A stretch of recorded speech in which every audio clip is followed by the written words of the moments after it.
The JCC is committed to giving our community the opportunity to hear a variety of perspectives on current events. However, we want you to know that the views and opinions expressed by our session leaders do not necessarily reflect the official position of the JCC. We also want to let you know that we're committed to facilitating civil dialogue, so this Zoom chat will be open for the session. But please remember to be civil and to communicate with respect for everyone, including those that you disagree with, that everyone deserves. I'm so excited to introduce tonight's presenters, Rabbi Lauren Grabelle Herrmann and Shams DaBaron, also known as the homeless hero. Rabbi Lauren is the rabbi of SAJ-Judaism, that stands for all, the first Reconstructionist synagogue in America. Rabbi Lauren is passionate about bringing people and voices from the margins into the center and integrating Jewish spirituality and social justice. She's a proud alumni of JOIN, the Jewish Organizing Initiative and Network, and is actively involved with issues of racial and economic justice, as well as women and LGBTQ rights in New York City. Shams DaBaron is a writer, filmmaker, and hip-hop pioneer who first experienced homelessness as a child after being discharged from the foster care system at age 12. While in Project Renewal shelters, he has emerged as an advocate for himself, his fellow residents, and the community alike, working to increase community engagement, expand supportive services, and change the status quo as it pertains to homelessness in New York City. Rabbi Lauren and Shams, thank you so much for joining us tonight. Great, thank you so much, Cheryl. I want to make sure that Shams is able to unmute and show video so that we can be together. Shams is here. Okay. Okay, where are you? Yay! Okay, now we're here. Great. All right. So, are we able to both spotlight? Okay. Okay. Hi, everyone. Thank you for having us. Chag Sameach. Thank you for choosing to spend some of your holiday with all of us. I'm honored to be here with my friend and my teacher, Shams DaBaron. Wherever he leads, I follow. Shams, I want to give you a special shout out. You do not observe the holiday of Shavuot, and you are willing to stay up till 10:30 to have this conversation. Thank you so much for doing that. As this night is about revelation, I want to begin with a few words of Torah with a capital T, and then we'll hear Torah with a lowercase t as we learn from Shams' personal experience as a person who has experienced homelessness and as an advocate. I'm going to put a link in the chat for a text sheet. I'm not going to screen share it because I'm going to just kind of walk people through some of the basics for time. But if you'd like to access it at home, it is going to be available. It's a Safari sheet, and you can just click on the link that I'm about to put in the thing. Okay, so that should work for everyone. And you can take that with you and follow along. The biblical notions of providing housing for those who cannot afford is seen in the Haftarah for Yom Kippur from Isaiah, who condemns fasting as empty of commitment towards those who are vulnerable and shares God's vision of the fast that is desired, to unlock the fetters of wickedness, to untie the cords of the yoke, to let the oppressed go free, to break off every yoke.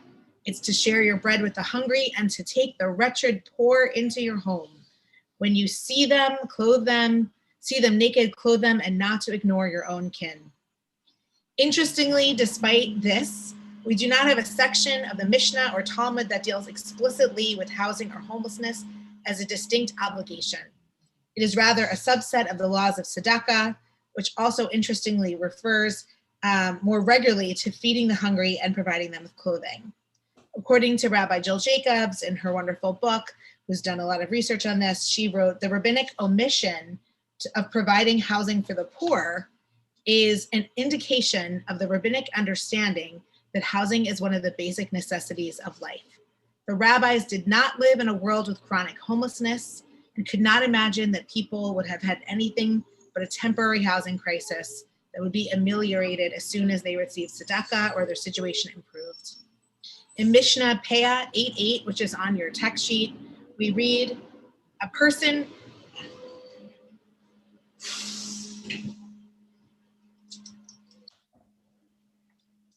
Okay.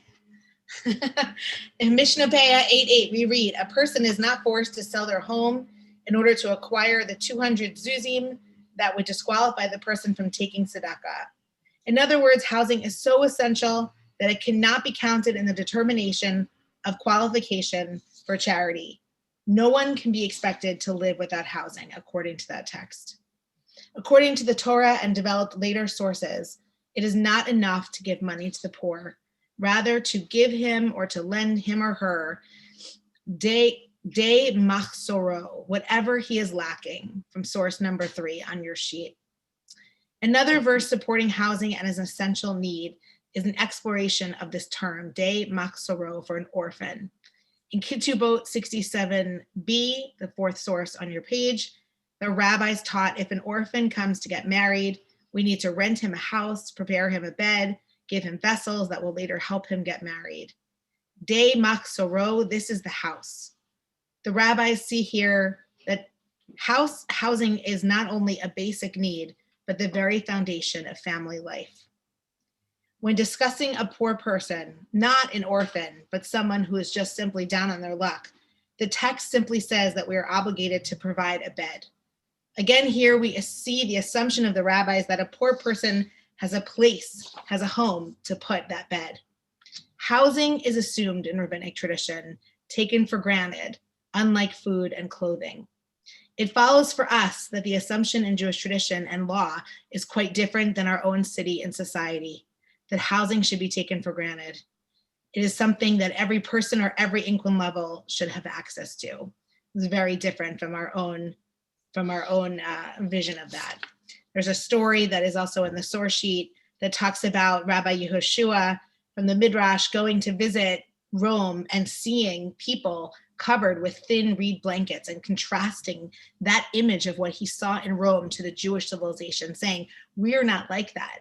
And again, here we have our Jewish tradition that says housing is an essential, assumption for all, that it's a basic building block of have a life and have a family. And yet we see our society living very differently than those values.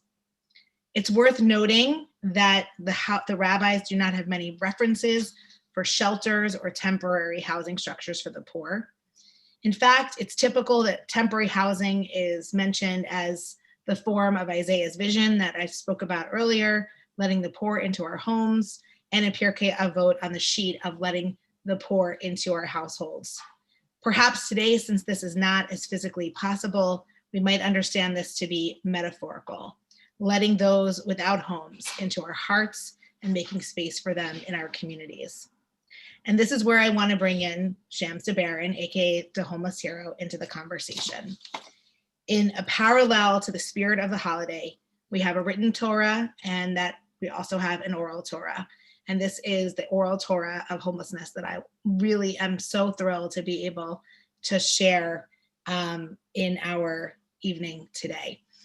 So Shams, and I recognize also that people are coming from different perspectives, wanting to learn, wanting to support, and we're here for it all. We want to be an open community. We want to explore. So we appreciate people coming here, especially maybe if they're still questioning or not sure of how they feel about homelessness in general or the issues that have arisen on the Upper West Side. So Shams, I'm going to now turn to the interview portion. Can you tell us a little bit more about yourself? Yeah. Do I have a second that I can say something? Yeah, absolutely. Okay. I just want to greet everybody and say good evening. I'm going to read what I wrote, of course. It's a pleasure to be amongst all of you tonight enjoying this celebration. We're all here for a holiday and celebration of the Jewish people receiving the wisdom and instruction of the Torah. It's a celebration of Jewish ethics, tradition, texts, and the studying of Torah as a spiritual act. Now, I'm not an expert on Judaism by any means. I know very little, but one of the benefits of being a part of this beautiful community on the Upper West Side, and even though I'm in Harlem now, I'm still a part of the community, is that within a very short amount of time, I've been enlightened to the wisdom of the Jewish faith, its values, its traditions, and principles. Connecting with many of you has been transformative for me and many others. I'm not the same today as I was a year ago from this day. I have grown and evolved in such a way that I feel better about life, confident in my ability to not just survive, but to also thrive and be able to make a positive impact on this world. A year ago, I was on the brink of death as COVID ravaged my body. As I felt the life drain from me, I called upon God and I asked Almighty Creator to give me another shot at life. In my plea, I said that I don't feel I've done enough good in this world. It took a moment, but with deep breathing and prayer, my oxygen level began to come back up and the energy began to come back into my body, and I felt the life force come back to me. When the nurses and the EMTs left my room, I stood up and made a promise to myself and to God that I would not waste time anymore, nor will I squander my life away, engage in frivolous activities, and live a life of quiet desperation. I decided then that I would use my time to benefit not just myself, but others as well. I decided that I would live according to my God-given potential. And so I rose like a phoenix from out of the ashes of adversity, of poverty, of destitution, of homelessness, of mental illness and alcohol addiction, to be this person you have all come to know as the homeless hero. I want to say something to you all about conflict. All over the world, there is conflict. People in turmoil, and what's disturbing is that in the middle of a pandemic, when lives are being lost like never before to a virus, we are in conflict with each other. Protests, rallies, rebellions, violence, and even wars are taking place all over the world. Yet these conflicts brought forth in many cases from dissatisfactions of masses of people are producing chaos that will disrupt the status quo and bring about change to the way things are.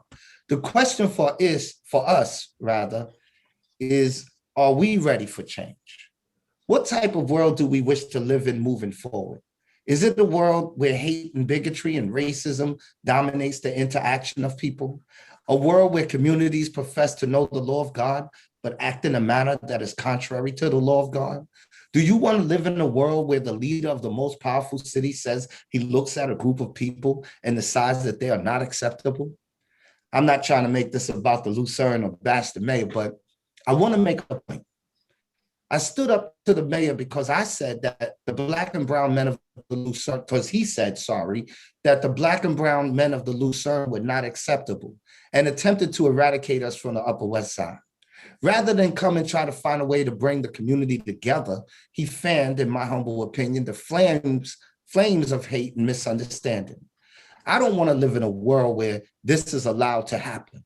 Therefore, I stood up, marched with Corinne Lowe, Open Hearts Initiative, community leaders, residents, homeless advocates, faith leaders, elected officials, and directly impacted people to Gracie Mansion.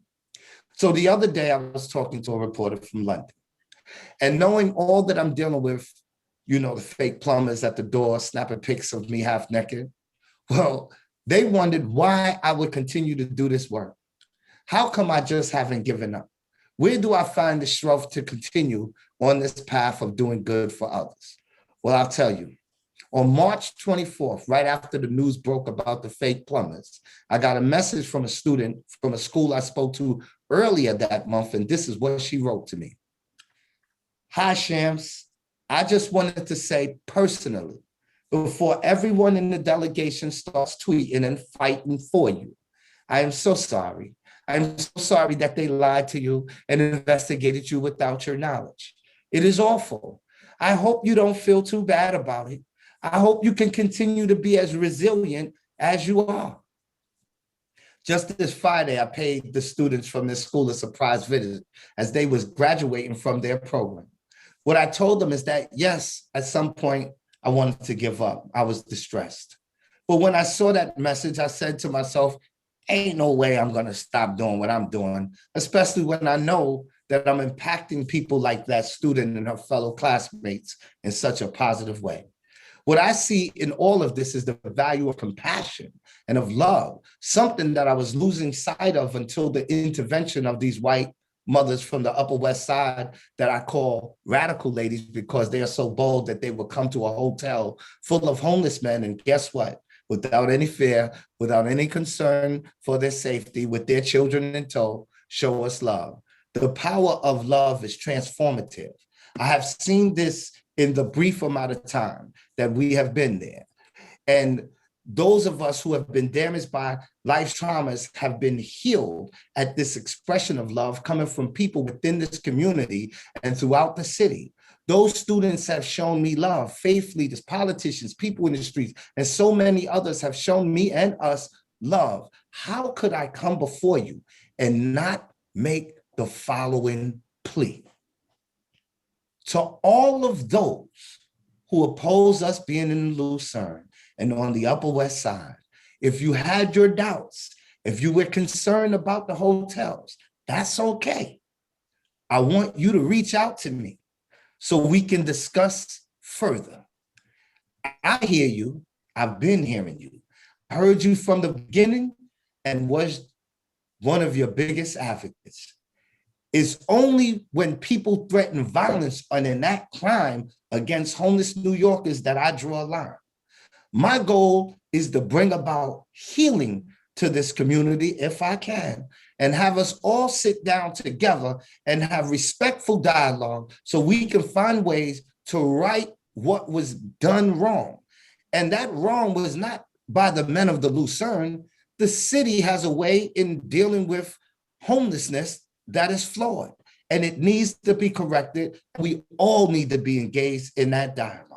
Now, I end with a quote from Dr. Martin Luther King Jr., who said, "Love is the only force capable of transforming an enemy into a friend." As King also said, and I'll say, I have decided to stick with love. Hate is too great a burden to bear. Thank you for allowing me to be here. Shams, thank you. That was, as always, Shams always impresses with your oration and your just wonderful way of connecting also even our Jewish holiday to this moment, which is so appreciated, the respect that you show for that. You were talking a lot about the specifics of the situation that has been controversial on the Upper West Side. And I want to make sure we talk about that and also the larger issues and just kind of help people understand what's going on with the system and what your experience has been and how we can make it better. So I'm wondering if, you could talk to me a little bit about what is right or wrong about the current system and a little bit about your experiences. And I know that this goes back to childhood really for you in terms of your experiences with foster care. So, and I'm just weaving in your personal experience and also sort of the system as a whole. What is the system? Is there anything that the system currently is doing right? And what does it need? What needs a lot of attention moving forward? Yeah, it's a good question, and I'll try to be real quick with it. This may strike some people as strange, but the real root of a lot of the issues that you see, especially dealing with homelessness in a city like New York, where nearly 90% of the homeless population is Black and brown, you have to ask the question, is there a racial dynamic to this? It's not just simply that people are addicted to drugs or suffering from mental illness. What happens is that systematically, we are still the victims of structural, institutional, and systemic racism. And that is at the root cause of why we're seeing these policies that are put forth by the city and the state that don't solve the problem of homelessness. In fact, their policies and their way of dealing with homelessness further perpetuates poverty, dependence, substance use disorder, mental illness, and physical disabilities. There's really no upside to the way that the city deals with its homeless population. I think that's really well said. Can you give a couple examples just for people who may not be as familiar? I'll tell you like this. As soon as you walk in the process, if you go to Bellevue, the process is a dehumanizing process. Yeah. You're greeted in a way that is inhumane. You're dealt with in a way that's inhumane. It's almost, as some people describe, like walking into a prison. Yeah, you can turn around and go, but the experience for many people who have been to prison have said that it's like going to prison. The other thing is, I mean, these are simple things, but psychologically, physically, they mean a lot. And I would hope that people would understand the way you're fed. Your meals are determined by HRA, by Department of Homeless Services. And the food is food that's not fit for human beings. It's not healthy, it's not nutritious. And food, these are simple things that they could be addressing. But this is an ecosystem that is built more on profit than it is people. And unfortunately, taxpayer dollars are being wasted in this ecosystem that is not designed to solve homelessness. Yeah, those are because those examples are really small. Like, and you're saying they're fixable. I mean, what do you think is? I guess can you talk a little bit more about the shelter system? And I know there have been times in your own life where you've chosen to stay on the streets because the shelters didn't feel, like a good place to go. I think it'd be really helpful for people. Again, I don't know where people how much exposure people have had. It'd be helpful for people to hear, what that experience is like. Well, the sad thing about street homelessness and when you talk to a lot of people that are in the street, and I'm telling you from my own experience, is that I felt safer in the streets, as crazy as that may sound, than I did in the shelter. In the shelter, you have to deal with the potential of being robbed, the potential of being assaulted, the potential of being assaulted in the bathroom. You have to deal with the trauma of seeing people using drugs all the time or seeing people OD. You have to deal with the unprofessional staffs, the disrespect from security. All of these things, when basically you're just looking for a bed, you may be looking for services. And what we have to understand is that there is no shelter. And this is what I want to clarify. People are assuming that the city is going to do the right thing by moving people back into congregate settings, or the city is creating these shelters or buying these hotels like the Radisson, and people are going to get great services. The city, and if you study the case that we have with the city is saying the only requirement that they have, all they're required to do is provide the bed, the locker, and 3 squares, and of course the roof. They are not required to provide any services, to give any jobs, or do any of that. And they're not in that business. They are in the business of warehousing people and in the congregate center at a cost of over $3,500 a month. This is horrible because people are languishing there for 1 year, 2 years, 3 years, 4 years, 5 years at that high rate, of course, when that same money can house people.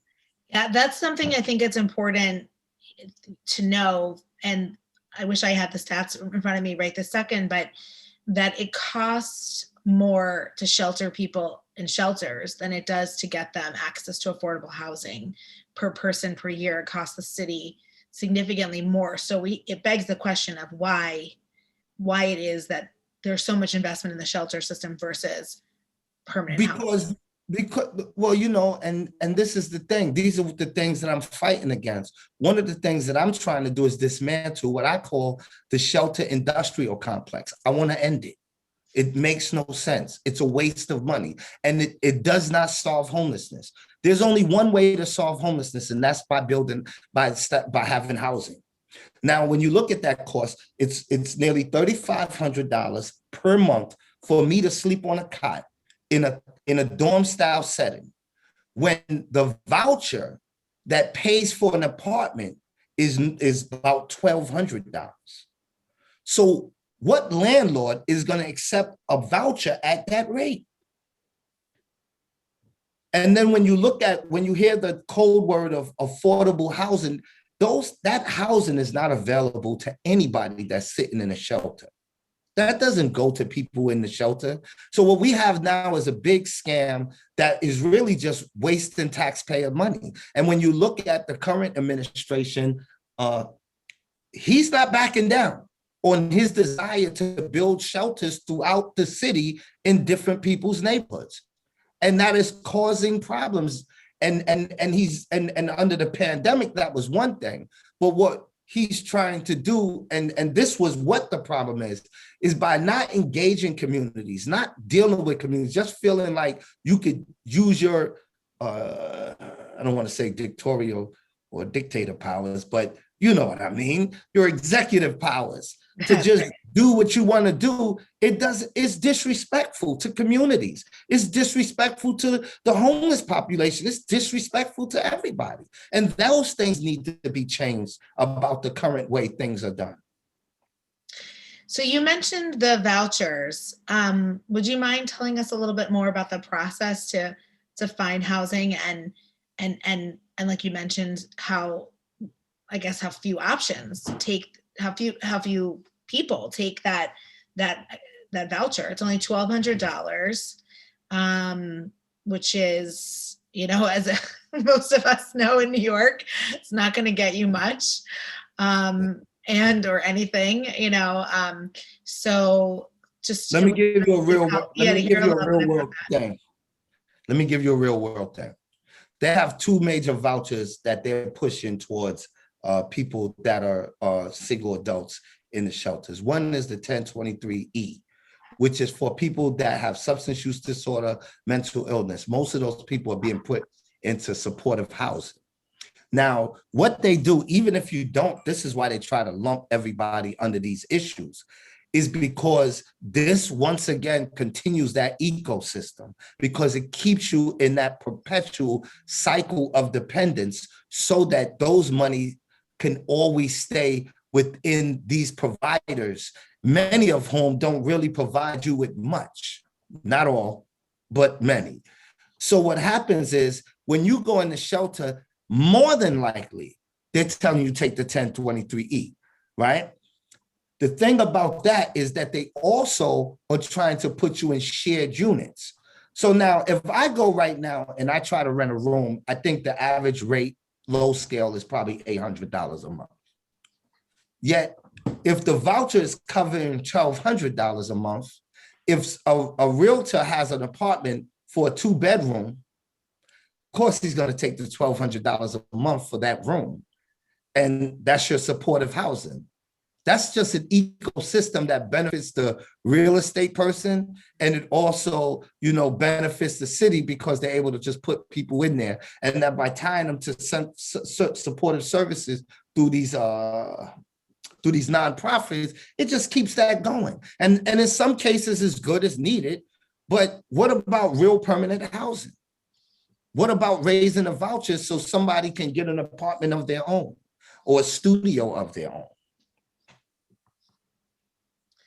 So tell us a little bit about what it's like now for you. I mean, I have so many more questions I'll come back to, but it took a long time, and now you have permanent housing, knock on whatever, and.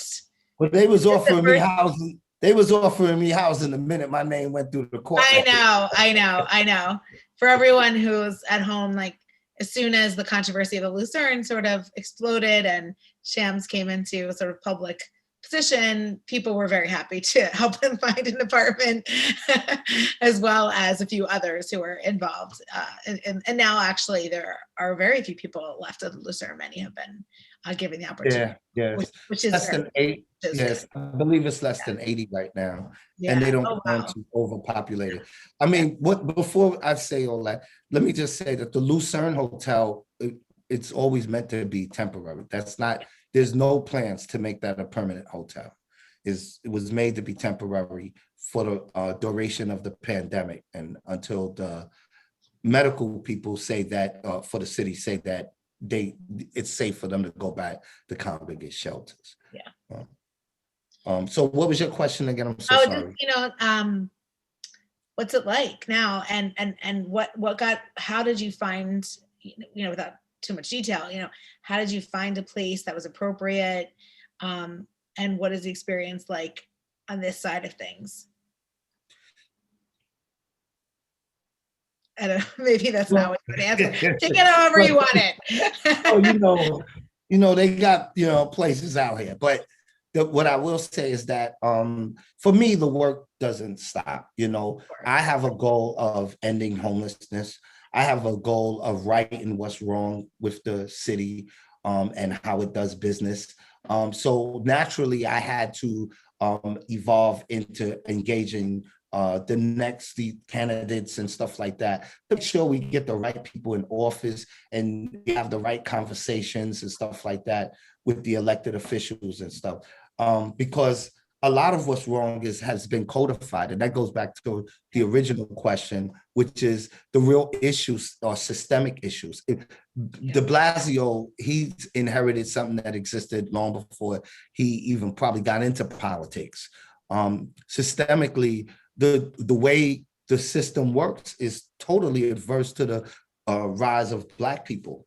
And, you just can't get around that. The policies are inhumane.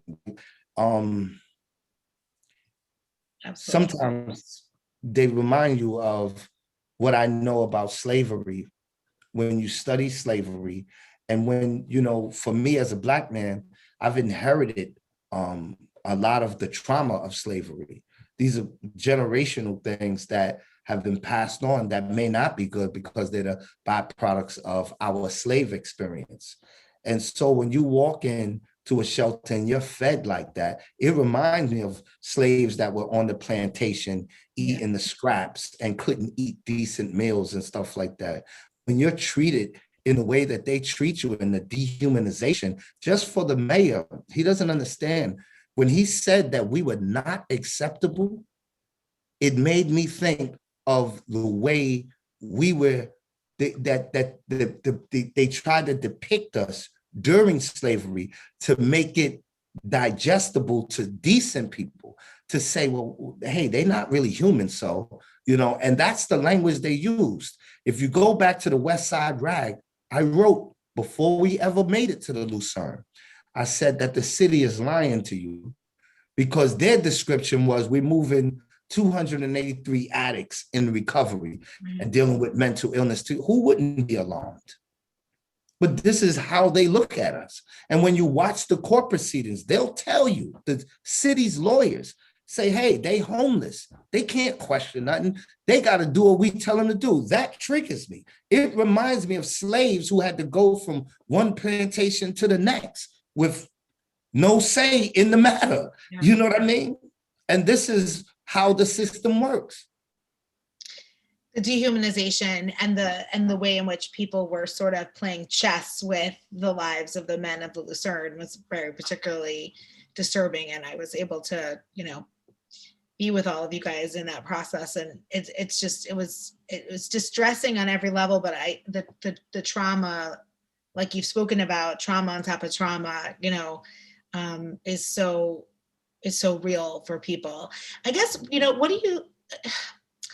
what do you think could help bridge the experience of the community? And in the Lucerne, it's like, what could have been better, but also going forward, like what could bridge this gap between a neighborhood which has reservations, because it seems intimidating based on what's being told to them and said to them, and their families nearby, and we we understand that, and the reality of people needing a place to be and needing homes in every neighborhood, right? It shouldn't just be in certain pockets of the community. So I guess, what do you think could bridge some of this kind of what seems like such a big gap? I think where the city went wrong is not really communicating properly to the community as a whole. Naturally, there were going to be people who want to question like what's going on in their neighborhood, especially during a pandemic and you move in an influx of people. You have to expect that. But by the city doing it, they didn't alert anybody. They just did it. And what should happen is real communication, is people to sit down. First of all, when I sift through a lot of the things that have been said, we get past the racist stuff, we get past the hate. What I really found is that many people are just uninformed. They don't have proper information. Like, for instance, many people are saying, this is not bad. They're saying, look, we're not against them. We want them to go to the Radisson, right? Where they can have medical facilities, where they can get better care. And what I'm saying is, oh, I don't know where you get that from. The Radisson is another hotel. And there are no medical facilities that don't exist in the shelter system. They don't provide services on site. And because of the pandemic, only 8 people can go to a group at TRC on 8th Street. It's 280, not now, but it was 283 people. They are not going to TRC. They didn't go to TRC when they lived in the buildings. So what I did was I had TRC come to the hotel. That never existed. At the Washington, Jefferson, and Hell's Kitchen, there was never no services. And so, yeah, it got out of control. But if you go now and walk along the median, and you won't see the same thing you saw in the first 2 weeks. There's a reason why it was like that.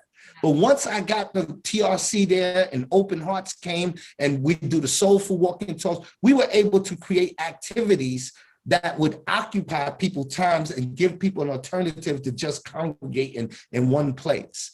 But let's be clear. And I'm telling you what I know. I went to the Radisson. I looked at the layout. I saw the protocols for security.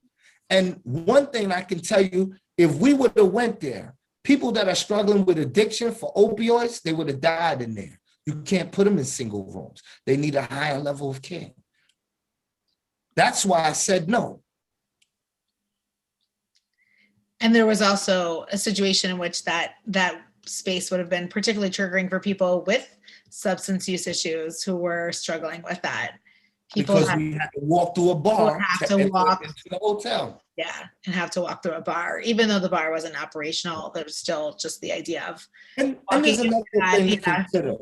I was down there. I set up the connections with Trinity Church, the Friends of Phi and other groups down there. I was prepared. Yeah. The city was appeasing me in giving us time before they move us and stuff like that, and allowing me to tour the place.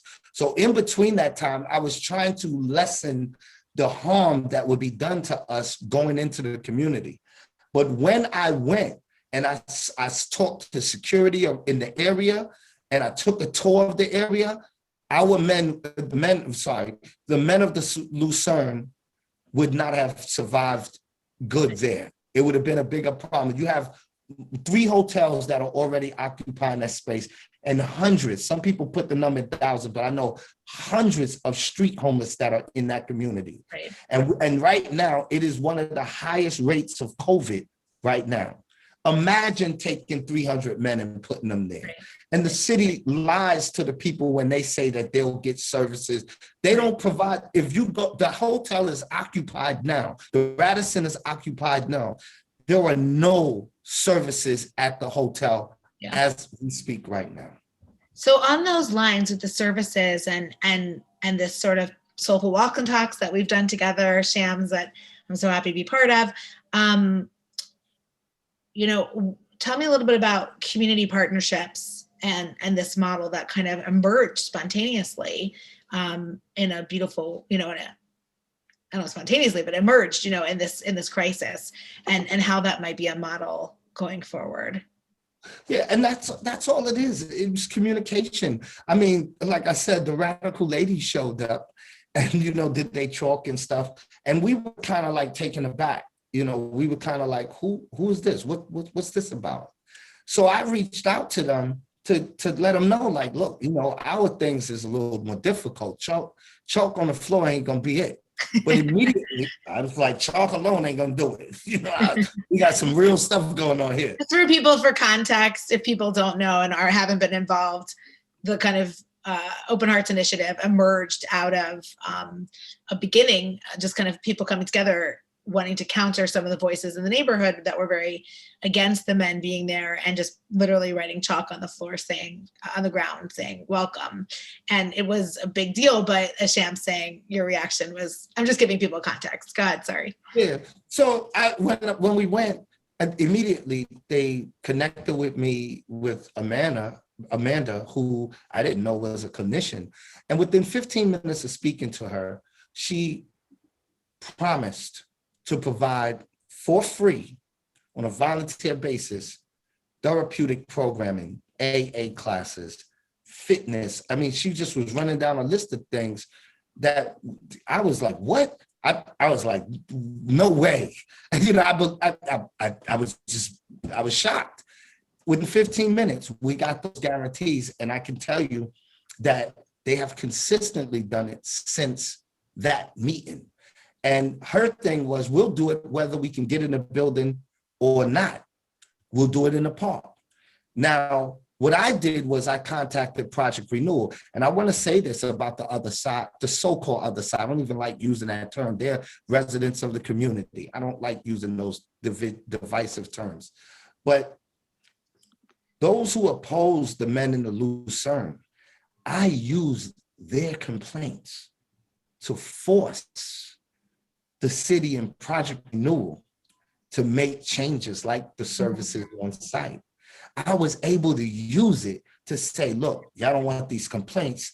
Y'all got to let Open Hearts in the building. And they did it. All the red tape, forget about it. They let them in. The soul food walking talks, all of that stuff. But these are the ways as a model that we can actually, if we did this beforehand, we did the jobs program, and nobody understands this. Some of the people that are working the program now are people that wasn't doing nothing. They were struggling. And it pleases me to see them get up every day. And from the beginning all the way to now, they are still working that program with pride, making some money. And I know that there was a time when they were not doing anything, productive for themselves for whatever reasons. And I'm like, this is the value of a program like that. But we started that and did that with the help of God at Riverside. This is what the city is supposed to be doing. Engage in the community. Yeah. All sides, not just, I knew what to put because of the complaint. You hear what I'm saying? Yes. You took that and were able to create a new model, really. And it was really transformative. And the other piece is like, even, sorry, go ahead, Shams. If you don't hear everybody, you won't know what to do. I have to know what's wrong. If there's a problem at the median, what's the problem? I need to know that. I can't just dismiss it. So I'm able to go, okay, so this is how we can lessen that if it's a problem. If there's any other problems, there were some people in the original time that they never wanted to come to the Lucerne because they didn't want to be in hotels. They knew that they needed a higher level of care or a different type of environment. Mm-hmm. And those basically are the ones that end up being transferred. Right.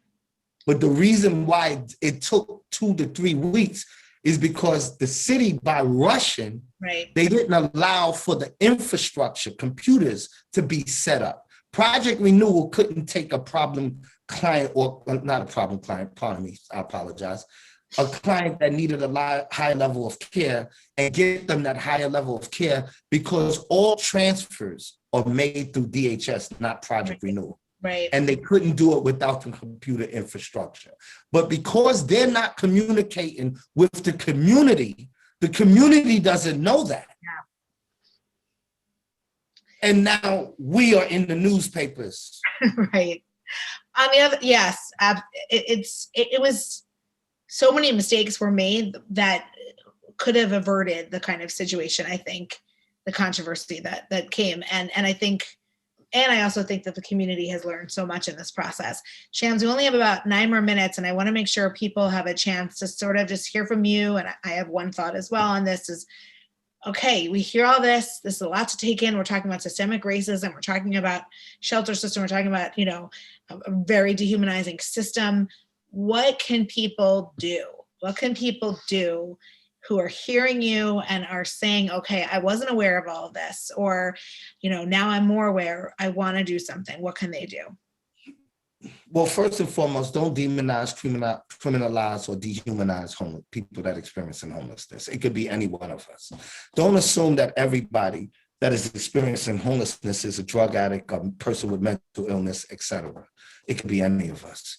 The other thing is, what we really need to do is change a lot of the policies. So we have to really be engaged in the political process and vote the right people into office. I'm not telling you to vote for. I'm just saying you have to really understand the value of voting people in that are going to legislate for your behalf. One of the things that we have to do is and this is the overall thing, is we have to shift from a shelter first, a right to shelter policy to a right to housing policy. And we have to adopt something that is called housing first and allow housing to be the mainstay of how we address homelessness as opposed to building shelters. We have to dismantle the shelter industrial complex. I'm just going to echo that. You're the lead we follow, but in my experience of doing the walk and talks and being a faith leader in this work, one of the stories I heard from a conversation I had with someone was just, they simply got divorced and they lost their home because their former wife was in their home and they didn't know where to go, and they didn't have enough money to afford a home and they were working.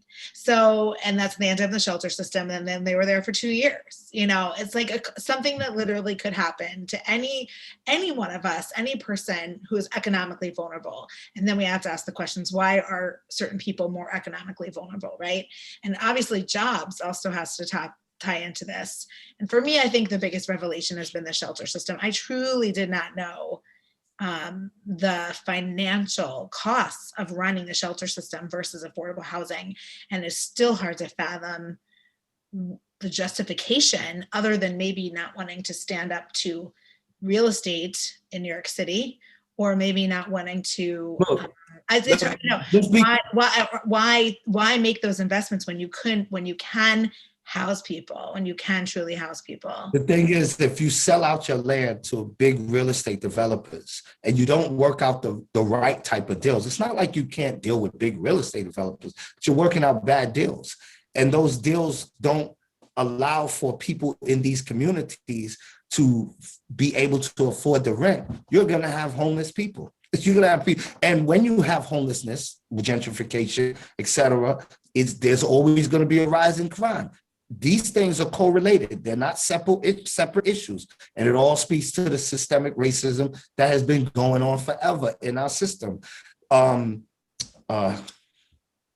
You were going somewhere, but go ahead. I'm just to hear questions from some of the audience. I'm scrolling. I'm scrolling. I don't see a ton of questions. People really want to know what they can do.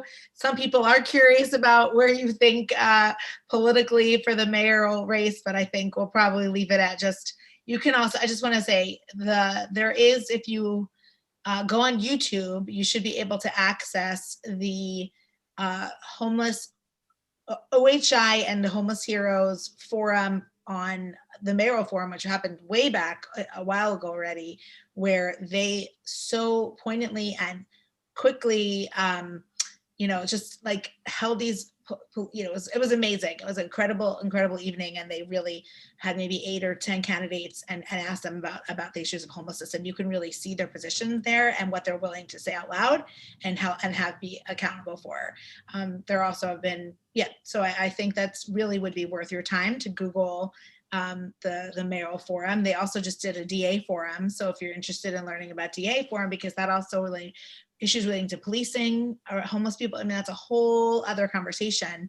But right now there's the street sweeps They're not happening in COVID, right? Correct, Shams? But there's street sweeps that typically happen where homeless people are often criminalized for being homeless, and really just for sleeping on the subway or for sleeping on the streets, which again we now know that is sometimes safer and better than sleeping in a shelter. And obviously there are people who are mentally ill and there are people who have real substance use problems, but there also are people who really want to home in and want to be productive. I guess one question that came up in the chat was around jobs. I know God of Riverside stepped up and that was fantastic.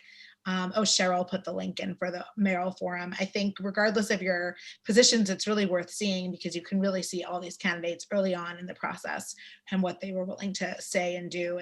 And they've actually, because of this work, I think, and because of the Lucerne controversy, are coming out with bolder positions than they might have otherwise. So could you mind talking a little bit about jobs and how sort of the world of, the God of Riverside model, and maybe how else we can support the people who are in housing who really, and I want to say some of them probably do have jobs, right? Like I was telling about that one person that I met. Yeah, well, let me tell you, like everybody's situation is different. So you can't have a blanket solution, a blanket thing to be the solution for everybody. But there are a great many people who, because of homelessness, has been out of work, et cetera. And so a job is great at slowly getting acclimated back into society. You have to create a holistic environment that allows for people to feel comfortable, So that's one thing. But in terms of jobs, let's just be clear that it's not, like I said, we have to understand this. The shelter system is not designed, their requirement is not to give you jobs. So some of the providers have what you call job programs. Project Renewal has one, a culinary program that's really good. And other providers have job programs that are pretty good, that help people get acclimated into working. Of course, God at Riverside, great program. They helped us out and stuff like that. These things are good and we need more of that. There are people who disagree with me on this, but I think personally from my experience that if we were establishing, I hate to say shelters, but if there's a safe haven or a stable, a place where you have a homeless population, you should provide some means of employment. And it could be done through something like a beautification project, which is what we do on the Upper West Side. I feel good when I'm walking around with the broom. And to be honest, I do it more because I want to do good in the neighborhood. Other than advocacy and stuff, I felt good actually cleaning up the neighborhood. And when people greet me and say, hey, thank you, I appreciate that. Hey, that gives me a certain level of pride, like, dang, they don't see me as the guy that's doing something wrong in the neighborhood. Those things could really be impactful to communities. Imagine if that would have happened before we came in. Imagine if they talked to the people that were reluctant to have a shelter and said, wait, these guys are going to come, 50 of them are going to have a job, they're going to clean up, they're going to do this. It might be like, okay, we'll see. And they might love it, especially when during COVID, we had a sanitation problem. These are things that should be done and thought out beforehand. Jobs are good. But another thing, I'll say this on the jobs. I don't believe in giving a man a fish or a woman. I believe teach a person a fish. I believe that we need to create programs within the shelter system that are more empowering than a simple low-level job or whatever the case is, or no job at all and just getting a welfare check. My thing is, how about teaching us financial literacy? How about teaching us things like that? Okay. So, and I just want to tack on and agree and amplify and just say, a low-wage job in New York City, it doesn't pay the rent, right? It does not work. So homelessness is completely integrated in all of these economic justice issues and racial justice issues. and they're intertwined, and we have to look at all of it together because it's a cycle as well. So Shams, as always, you dazzle, you amaze, you inspire. Thank you so much for being our oral Torah this evening. We're so grateful to have you, and so really hope this was an informative session for everyone. No matter where you land on these issues, we hope you learned something and gained something from this process. Thank you, Cheryl and the JCC, for having us. Thank you so much, Rabbi Lauren. Shams, thank you as well. This is the second time that I've had the privilege of learning from you, and every time I am just amazed, and I learned so much from what you have to say. So I really appreciate you being here. Thank you. And for everyone else, I want to thank you for being here as well.